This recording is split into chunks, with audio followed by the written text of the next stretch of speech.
Hello. I want to share the importance of social conditioning.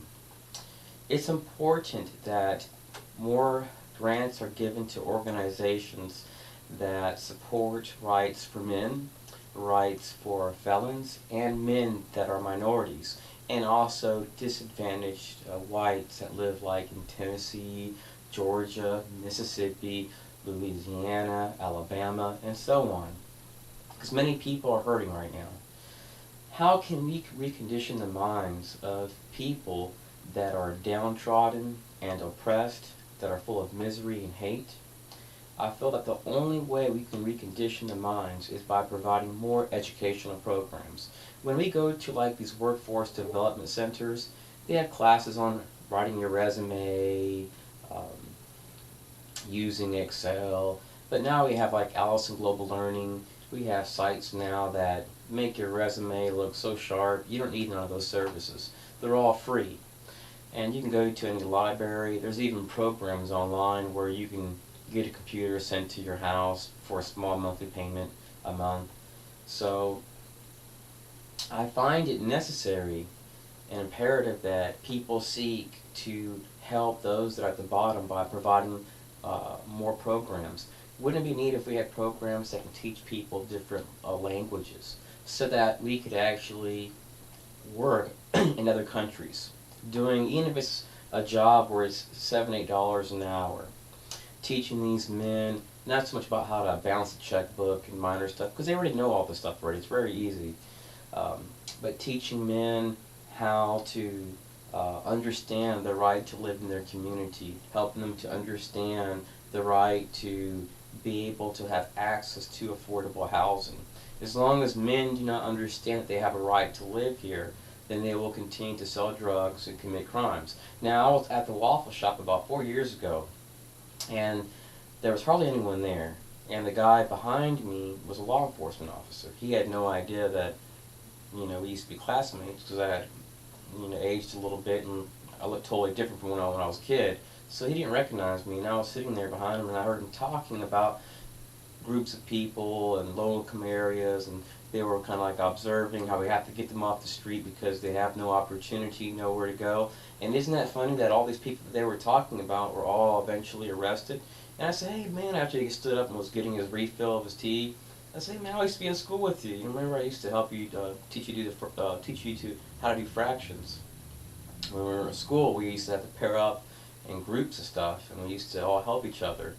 So I was like, hey, how you doing? Blah, blah, blah. I said, I'm doing okay, and I started to see that a lot of people that I went to school with got a lot of different jobs that had different issues. Maybe were in special ed or like the Marine Institute, a class for kids that were, a little more feisty, like to fight or get in trouble. And some kids change to get out of that. Some of them come from very poor backgrounds where they're being abused. And that was my case. I was coming from a family where there was a lot of abuse and problems. But I started to see as I grew up, I started to get jobs, started to feel better about myself. And I started to see that having a job which provides enough to live in your community will really boost your self-esteem. When you look at clubs now versus 2000 and late 1990s, men were working just minimum wage jobs and were able to afford to go to a nightclub and buy a woman 4 or 5 drinks or whatever, or even more, and go to a motel. But now with the rising of prices, you go to clubs now, you see men, they're straight up like, look, I can get you a beer, and you see in many cases they have to leave after 2 or 3 drinks. It's like, hey, get your number, blah blah blah. Or in many cases they don't have enough money to even buy a drink, just one for themselves.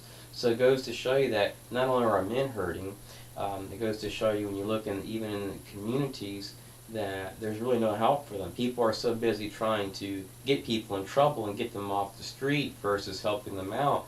And a lot of these people, I come to find out, are no smarter than me. And in many cases, may even be a whole lot dumber than I am. Not to say that I'm dumb, but I'm no genius. I know that my IQ transcends above many other people. In many other areas, I'm capable of being a doctor, a lawyer, a physicist, a hematologist.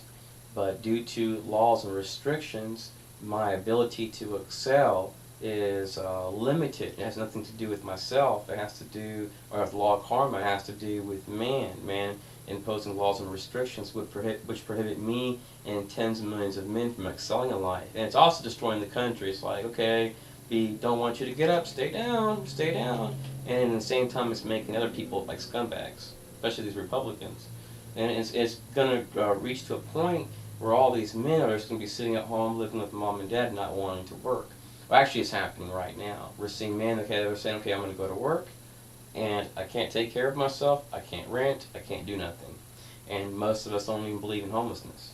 So it's a scary time. It's a scary time knowing that as the economy gets worse and worse, even if the gas prices do change, where people are going to get madder and madder and going to commit more crimes and become more dangerous. When you look in the ghettos of America, what do you see? Cameras in the projects all over. That wasn't cameras weren't in projects when I grew up. I used to go to visit my friends in the hoods. You didn't see cameras. Now, what people are doing now, they're becoming more violent. Instead of just selling you a drug, they're carrying an automatic weapon or a gun. And even kids, it's okay, if I'm going to go to jail, I might as well just shoot you. You know, instead of versus, okay, let me sell this stuff and run. Now we're going to see kids now, this generation, instead of running, they're going to start shooting eventually. And I think it's kind of obvious when you look at the video games these kids play, and then you look at the news daily, and you see, okay, mass shootings, people just shooting people. That's an indication that our men are unhappy. When you look at the ghettos of America, go into them and tell me how many men do you see renting an apartment. That's when you know that men in America are being discriminated against.